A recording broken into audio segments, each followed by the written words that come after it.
सबसे पहले कॉन्ग्रेचुलेशन साजिद जी, आपके लिए थैंक यू जी। कॉन्ग्रेचुलेशन, क्योंकि आपकी ये डेब्यू फिल्म है एज एन डायरेक्टर। आज हम इससे पहले सवाल कर लें अगर आपकी इजाज़त हो तो। Please sir. तो बताइए कि कैसा रहा ओवरऑल एक्सपीरियंस लैला मजनू? बहुत इनरिचिंग रहा, बहुत सीखा मैंने इस फिल्म से, और इस फिल्म के काम करने की वजह से बहुत कुछ सीखा। पर्सनल लेवल पे पाया काफ़ी कुछ। जैसे आप बताइए लैला मजनू, जितना मैंने सुना था कि ये फिल्म ऐसी है, बहुत दिन से आप इस फिल्म को लाना चाहते थे, लेकिन फाइनली अब 7 सितंबर को आ रही है। जी हाँ। तो बताइए कि कैसा रहा एक्सपीरियंस, और शूटिंग के दौरान आपने कुछ अपना भी इनपुट आउटपुट कुछ दिया इन्हें शूटिंग के दौरान कि ऐसा नहीं ऐसा होना चाहिए एज एन डायरेक्टर? देखिए, क्योंकि मैं डायरेक्टर हूँ, मैं दूसरे डायरेक्टर के स्पेस में कभी जा नहीं सकता, चाहे वो मेरा भाई क्यों ना हो। अच्छा। मगर क्योंकि मैं राइटर हूँ, मैंने इनके साथ मिल करके लिखी है पूरी स्क्रिप्ट, तो ऑब्वियसली मेरा जितना भी उसमें योगदान होना था वो सारा उसमें हो गया था। उसके अलावा इसके पहले कि ये आए, आज से 10-12 साल पहले की बात, 10 साल पहले की बात होगी कि मैंने इसके बहुत सारे सीन्स लिखे थे, इसको एक तरह से कंसेप्चुलाइज किया था इस फिल्म को, लैला मजनू फिल्म को। उसी वक्त से मेरा ये इरादा था कि मैं डायरेक्ट नहीं करूँगा, क्योंकि मेरी बहुत सारी फिल्में थोड़ी बहुत शायद वैसे भी लैला मजनू और उनके कैरेक्टर, उसके कैरेक्टर्स से इंस्पायर्ड हैं या होंगी। तो मुझे लग रहा था कि अगर मैं करूँगा तो शायद वही कहानी फिर एक बार वाली बात हो जाएगी, और अगर कोई और करेगा, कोई नया डायरेक्टर करेगा तो शायद कुछ ही दूसरे तरह से करेगा जो मुझे देखने में मज़ा आएगा। इस वजह से मुझे लगा कि कोई और करे। फिर साजिद 10 साल के बाद, अभी 2 साल पहले फिर ये आए सीन में, तो मेरे ख्याल से इनका प्रीति और बालाजी जब तक इस फिल्म को बनाने के साठगांठ कर चुके थे, तो फिर साजिद को इन्होंने बोला। जी। क्योंकि आप दोनों ही भाई, क्या इनकी ऐसी कौन कौन सी क्वालिटी है जो आपको बहुत अच्छी लगती है फिल्मों में? डायरेक्शन, आपने तो इनकी सारी फिल्में देखी होंगी, तो डायरेक्शन को लेके कौन ये बहुत ही सुपीरियर राइटर हैं, आई थिंक। ह्यूमन जो ह्यूमननेस होता है, characterisation, relationships, man woman, father son, जो भी एक जो रिलेशनशिप होता है उसमें इनको महारत हासिल है। मैं उसका फ़ैन हूँ। मुझे लगता है कि वो इनकी सबसे बड़ी क्वालिटी और गिफ्ट है इनकी। जो बात कहने वाली जो बात होती है, बोलचाल की, जो आम बोलचाल की भाषा में आप एक सॉलिड बात कह जाते हो, वो सब क्वालिटीज़ इनकी बहुत अच्छी है। वो हम बचपन से सीखने की कोशिश कर रहा हूँ। इस फिल्म में मैंने इनकी सिनेमैटिक क्वालिटी अडेप्ट करने की कोशिश की है, जो लोकेशन का क्या वेट होता है फिल्म में, फ्रेमिंग एट्सेट्रा, जिसका मुझे कोई इल्म था नहीं, being a first time director. पर कश्मीर को कैसे किस तरह से बेस्ट तरीके से विजुअली एक्सप्लॉइट किया जाए, उस तरह की चीज़ें मुझे इनसे ही थोड़ी बहुत समझ में आई। तो कश्मीर में पूरी तरह से प्रॉपर फिल्म शूट करेंगे, ये आपका डिसीजन था या कि आपका? एक्चुअली शुरुआत में मेरा ही डिसीजन था, क्योंकि मैंने जब पहले कंसीव किया था फिल्म, तो ही ये था कि कश्मीर में सेट होगी, तो उस तरह से डिसीजन हो चुका था। जी। एक बात जो इन्होंने बताई आपके लैला मजनू ने भी यही बताई कि कहने का जो तरीका है, जब मैं उनसे इंटरव्यू कर रहा था, तृप्ति एंड अविनाश से, उनका ऐसा कहना है कि सर इम्तियाज़ जी जब भी कोई चीज़ बताते हैं उसके अंदर पूरी तरह से डूब जाते हैं। जब हमें सीन कुछ बता रहे थे या जब हमें कुछ बता रहे थे ये ऐसे नहीं ऐसा होगा, तो पूरी तरह से वो हमें उस अंदर दुनिया में लेके चले जाते हैं। तो कैसे आपने भी, जो भी आर्टिस्ट होता है, कैसे आप उन्हें कन्विंस करते हैं कि भाई देखो लैला मजनू की ये कास्ट है, बहुत बड़ी जिम्मेदारी है, तो कैसे आप कन्विंस करते हैं कोई भी जो आपके फिल्म में एक्टर हो, चाहे वो शाहरुख खान हो, चाहे वो तृप्ति एंड अविनाश हो या शाहिद खान, कोई भी हो, कैसे आप इन्हें करते हैं? मुझे क्या लगता है कि अगर आप लैटिन भाषा जो है ना, मैं आपको एक बात बताऊं, लैटिन भाषा में टैलेंट और इंटरेस्ट के लिए एक ही शब्द है ना। ये सोचने वाली बात है कि अगर आपको किसी चीज़ में खुद इंटरेस्ट है ना, तो आप उस चीज़ को बहुत अच्छे से समझा सकते हैं दूसरों को, क्योंकि आपको खुद ही इतना मज़ा आ रहा है। यही बात है। जी। आप बताइए कि अपने स्टार कास्ट के साथ में कैसा रहा एक्सपीरियंस शूटिंग के दौरान, शूटिंग का कोई ऐसा वाक्य अगर आप शेयर कर सकें। एक्सपीरियंस अच्छा था। दोनों यंग हैं, मज़ा आया।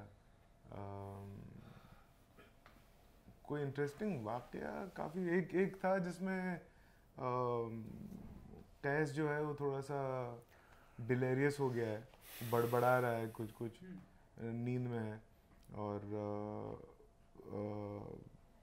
हमारा कट हुआ, फिर लाइटिंग शिफ्ट हो रही थी, और फिर वापस से वो शुरू हो गया अपना शूटिंग करना, और एक पॉइंट मैंने एक्शन भी बोल दिया, सब कुछ हो रहा है, अब वेट कर रहे हैं कि कैस का डायलॉग क्या आएगा, तो पता चला कि वो सो चुका था। तो इस तरह की चीज़ें होती रहती हैं।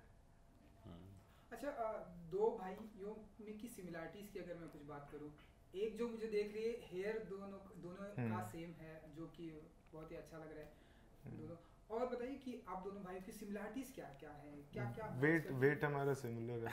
ये कैसे पूरा डिफरेंट है। एक्चुअली क्या है ना कि बहुत सारी चीज़ें, हाव भाव जो होता है, बात करने का तरीका, द यूजेज ऑफ वर्ड्स, ये सारी चीज़ें इसलिए सिमिलर होती हैं क्योंकि एक तो जीन्स सेम है, डीएनए सेम है, दूसरी बात ये कि सेम घर में हम लोग पले बड़े हैं उस तरह से।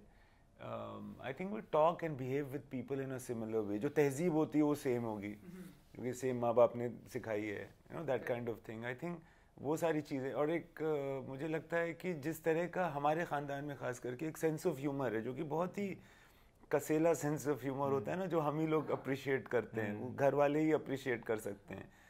तीखा ज़्यादा है, तो I think that must be common. I think Sajid is ahead of me on that, but that must be common. जी ओके साजिद जी, क्योंकि आपकी पहली फिल्म है तो आप बताइए कुछ प्रेशर है आपके ऊपर या फिर कि नहीं? प्रेशर तो था, अब नहीं है। अब नहीं है? प्रेशर था जब मैं लिख रहा था, जब मैं बना रहा था। अब तो हो गया है, अब क्या प्रेशर। अब कॉपी निकल चुकी है। अब कॉपी निकल चुकी, छप गई है। अच्छा, इनकी कौन सी फिल्म आपको सबसे अच्छी लगती है? हाईवे जी सबसे अच्छी लगती है।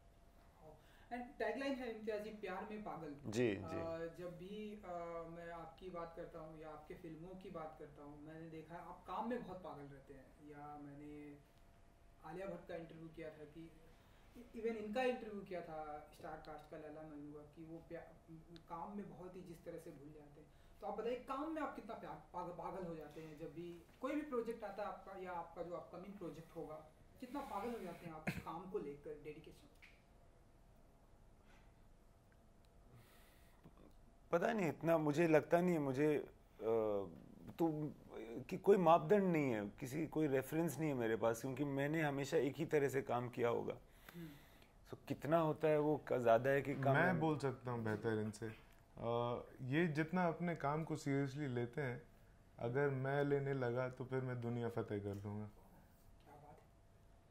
अब ये इनकी बहुत बड़ी क्वालिटी है जो मैं कोशिश करता हूँ उसको कुरेदने का और उसके आसपास पहुँचने का। नहीं पहुँच सकूँगा, लेकिन जितना इनको जुनून अपने काम का है वो एक्चुअली मतलब बहुत ही रिस्पेक्टफुल है। घर भी नहीं जाते हैं ये अब वो काम ही उनका घर होता है, फिर और कुछ नहीं होता है। आई थिंक सबके साथ ऐसे ही होता है। नहीं होता, हमारे मेरे साथ नहीं होता। नहीं, अभी तो शुरुआत है बेटा, अभी आओ। ओके, तो 7 सितंबर को फिल्म आ रही है जी, तो 7 सितंबर को फिल्म आ रही है और उम्मीद है कि आपको पसंद आएगी, जनता को पसंद आएगी। हमने बहुत प्यार से बनाया है, और ख़ास करके मुझे लगा कि लैला मजनू की कहानी है, सब जानते हैं इसके बारे में थोड़ा बहुत, पूरा कोई नहीं जानता। दुनिया की इतनी बड़ी पुरानी कहानी है कि मतलब पता नहीं 1000-1500 साल से चल रही है। कोई तो वजह होगी, कोई तो अच्छी बात होगी इसके अंदर कि इतनी लंबी कोई कहानी चल रही है। तो मैंने सोचा कि जब उसको मैंने पढ़ा, महसूस किया, तो मैंने सोचा एक तरह से फ़र्ज़ बनता है कि मैं आपके करीब ले आऊँ। अब आपकी थोड़ी सी जिम्मेदारी है, आप आकर के सामने देख लो फिल्म।